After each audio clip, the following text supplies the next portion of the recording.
The grandfather clock in Uncle Richard's dining room had just chimed 7 when he stood up, wine glass in hand, and cleared his throat. The entire Morrison family turned to face him. 15 adults and 8 children gathered around the massive mahogany table that had hosted Christmas dinner for 3 generations. "Before we continue with dessert," Uncle Richard announced, his voice carrying the authority of a man who'd built Morrison Construction from a 2-man crew into the city's largest commercial builder, "I need to address some family business." I set down my fork, the bite of Mom's apple pie turning to ash in my mouth. At 28, I'd learned to recognize that tone, the same one Uncle Richard used when he was about to fire someone or terminate a contract. "As you all know," he continued, gesturing around the table, "Morrison Construction has been the foundation of our family's success for 40 years. It's provided good jobs for our men, funded our children's educations, and built the legacy we're all proud of."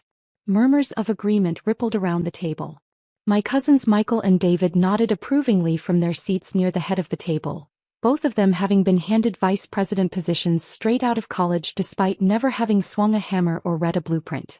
However, Uncle Richard's voice grew stern. "Some family members have chosen to pursue other interests instead of contributing to our shared success." Every eye in the room turned to me. I sat perfectly still in my simple black dress, the same outfit I'd worn to every family gathering for the past 3 years. While my female cousins wore designer clothes and expensive jewelry, I'd learned that understated appearance served my purposes better. "Sarah," Uncle Richard said, looking directly at me, "you've made it clear that you think you're too good for honest construction work. You've refused every opportunity I've offered you, preferring to waste your time with computers and consulting." The way he said consulting made it sound like a dirty word. Around the table, aunts and uncles shook their heads disapprovingly. Only my parents looked uncomfortable, though they remained silent. "Therefore," Uncle Richard announced, "effective immediately, you are cut off from any future involvement in Morrison Construction. No job offers, no financial support, no expectation of inheritance. You've chosen your path." The silence that followed was broken only by the crackling of the fireplace and the distant sound of children playing in the living room. I felt 15 pairs of eyes watching me, waiting for my reaction.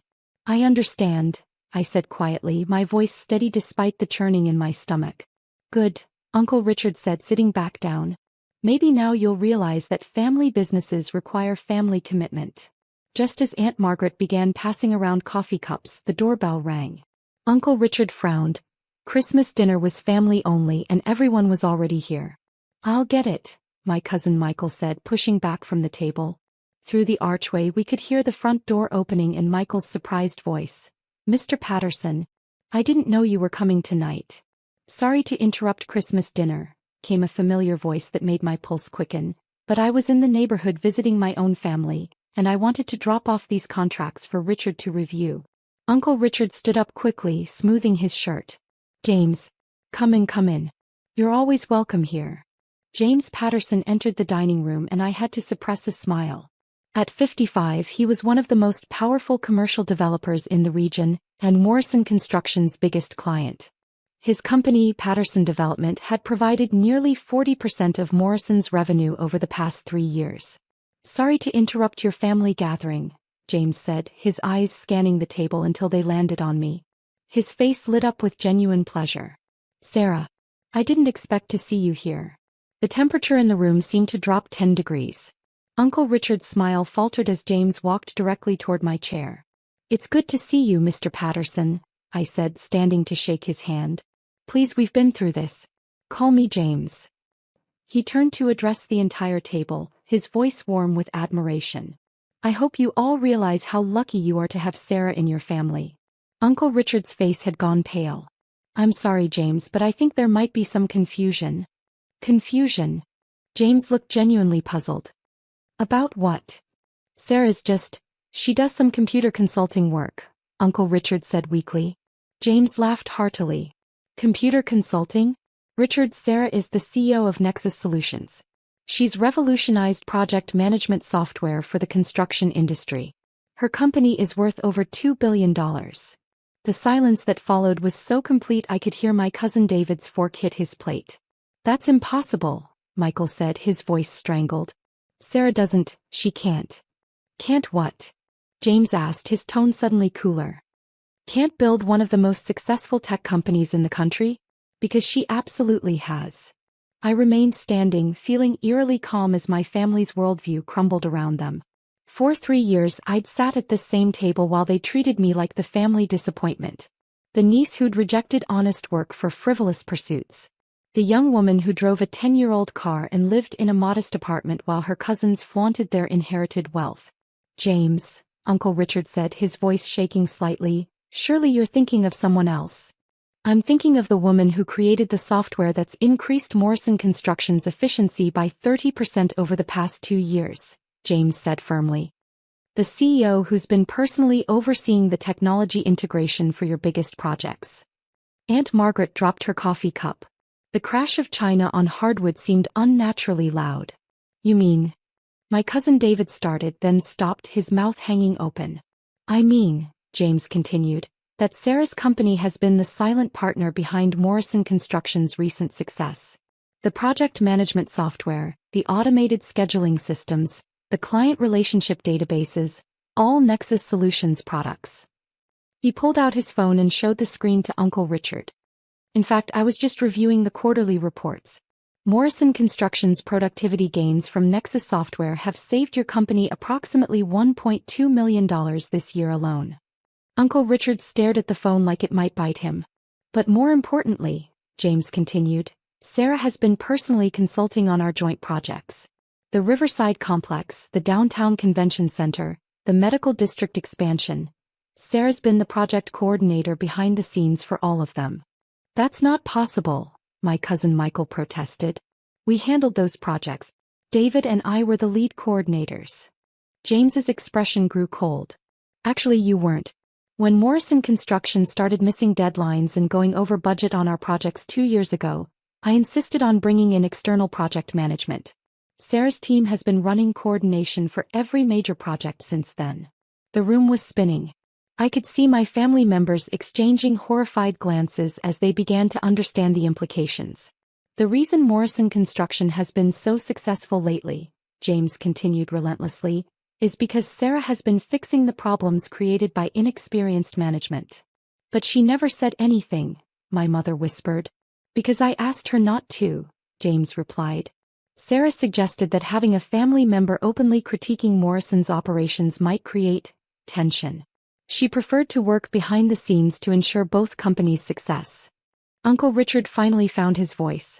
Sarah, is this true? I looked around the table at my family, the same people who'd spent years dismissing my work, questioning my choices, and treating me like a charity case they were obligated to tolerate.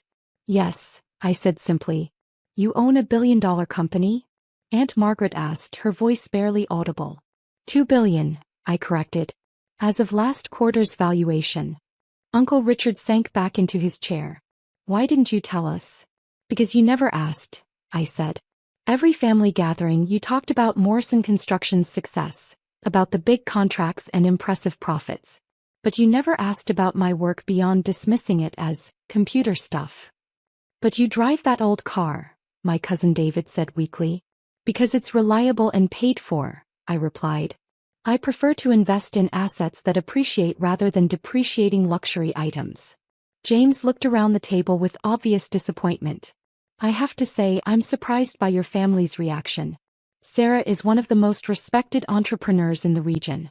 Her company has been featured in Forbes, Tech Weekly, and Business Journal. She's won 3 industry innovation awards this year alone. We didn't know, my mother said, tears in her eyes. Because you didn't want to know, I said gently. When I tried to explain my work, you changed the subject. When I mentioned successful projects, you assumed I was exaggerating. You saw what you expected to see, the unmarried niece without an obvious career path. Uncle Richard looked like he'd aged 10 years in the past 10 minutes. Sarah, I need to apologize. I had no idea. You had no idea because you never looked beyond your assumptions, I interrupted. For 3 years, I've been quietly ensuring Morrison Construction's success while you credited it to superior family management. James checked his watch. I should let you all get back to your dinner. Sarah, I'll email you those contract revisions tomorrow. Actually, I said, I think we need to discuss the Henderson project timeline. Of course. Should I call your office Monday?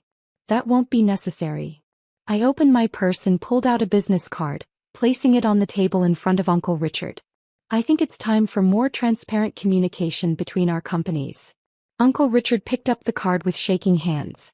The thick, expensive cardstock read, Sarah Morrison, CEO, Nexus Solutions, with my direct phone number and email address. This is really your company? He whispered. One of them, I said. Nexus Solutions is my primary business, but I also own Morrison Tech Consulting and Riverside Properties. Morrison Tech Consulting? My cousin Michael asked. That's the company that's been handling our IT upgrades. And Riverside Properties owns the office building where Morrison Construction leases space, I added quietly. The silence stretched on until James cleared his throat. Well, this has been enlightening. Sarah, I'll speak with you soon about expanding our partnership. After James left, the family sat in stunned silence. The children's laughter from the living room seemed to come from another world. Sarah, Uncle Richard finally said, I don't understand. If you own these companies, why didn't you just tell us? I sat back down, suddenly feeling exhausted. Because I wanted to see if my family could respect me for who I am, not what I own. But we always respected you, Aunt Margaret protested weakly. No, you tolerated me, I corrected. There's a difference. You saw an unmarried woman approaching 30 with no obvious career success, and you felt sorry for me. You offered me entry-level positions at Morrison Construction like you were doing charity work. My cousin David leaned forward. Sarah, we had no way of knowing. You had every way of knowing if you'd bothered to ask real questions instead of making assumptions, I said. When I mentioned working on large-scale project management, you assumed I meant small business consulting. When I talked about software development, you assumed I meant basic computer repair. Uncle Richard rubbed his forehead. What can we do to make this right? I looked around the table at my family, seeing them clearly for perhaps the first time. These weren't bad people, but they were small-minded people. They'd built their entire identity around a construction company that, without my intervention, would have failed 2 years ago. You can start by acknowledging that success comes in many forms, I said. You can stop assuming that because someone doesn't follow your prescribed path, they're automatically failing. We can do that, my mother said quickly. And you can stop offering me entry-level positions at Morrison Construction like you're doing me a favor, I continued. If you want to discuss business partnerships between our companies, we can do that as equals. Uncle Richard nodded eagerly. Yes, absolutely. Sarah, I want you to know that you'll always have a place in the family business. I smiled sadly. Uncle Richard, I already have a place in the family business. I've been keeping it profitable for 2 years. The conversation continued for another hour, with family members asking increasingly detailed questions about my companies and accomplishments. It was surreal watching them try to reconcile their assumptions with reality. As the evening wound down and families began gathering their children to leave, Uncle Richard approached me privately. Sarah, I owe you more than an apology, he said. I owe you my business. Without your help. Without my help, Morrison Construction would have lost the Patterson account and probably folded within 18 months, I finished. But that's not why I helped. Why did you? Because you're family, I said simply. Even when you didn't treat me like family, you're still my uncle. I wasn't going to let the family business fail just to prove a point. Uncle Richard's eyes filled with tears. What happens now? I considered the question carefully. Now we move forward with honest communication. Morrison Construction can continue using Nexus Solutions software and consulting services, but as a paying client, not as a favor to family. And the family relationship? That depends on whether you can see me as Sarah the CEO instead of Sarah the disappointing niece.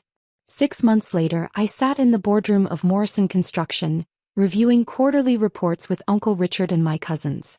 The family business was thriving under a new partnership structure that acknowledged my company's contributions while maintaining Morrison's independence.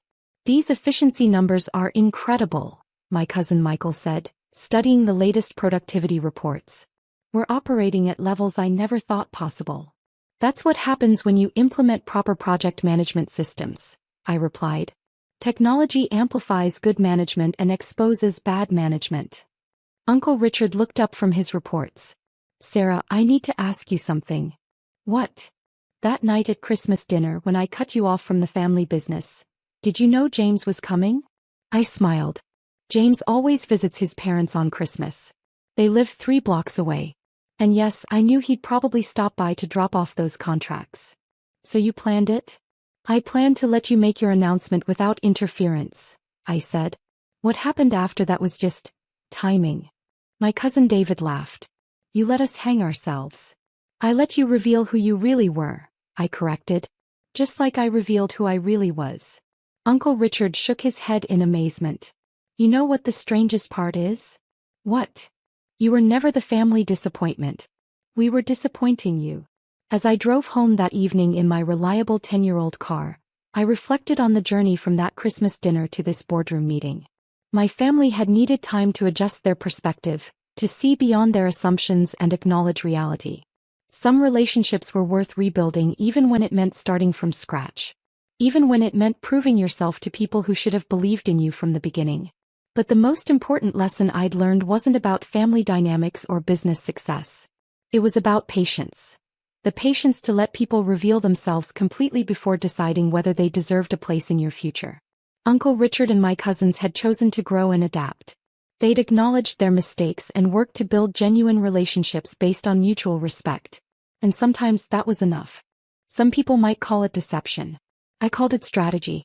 The next morning, I woke up in my modest apartment, made coffee in my simple kitchen, and prepared for another week of running my hospitality empire from behind the scenes. My phone buzzed with a text from Sophia. Thank you for the most perfect day of my life. I love you. I smiled and got back to work. Because this was who I was.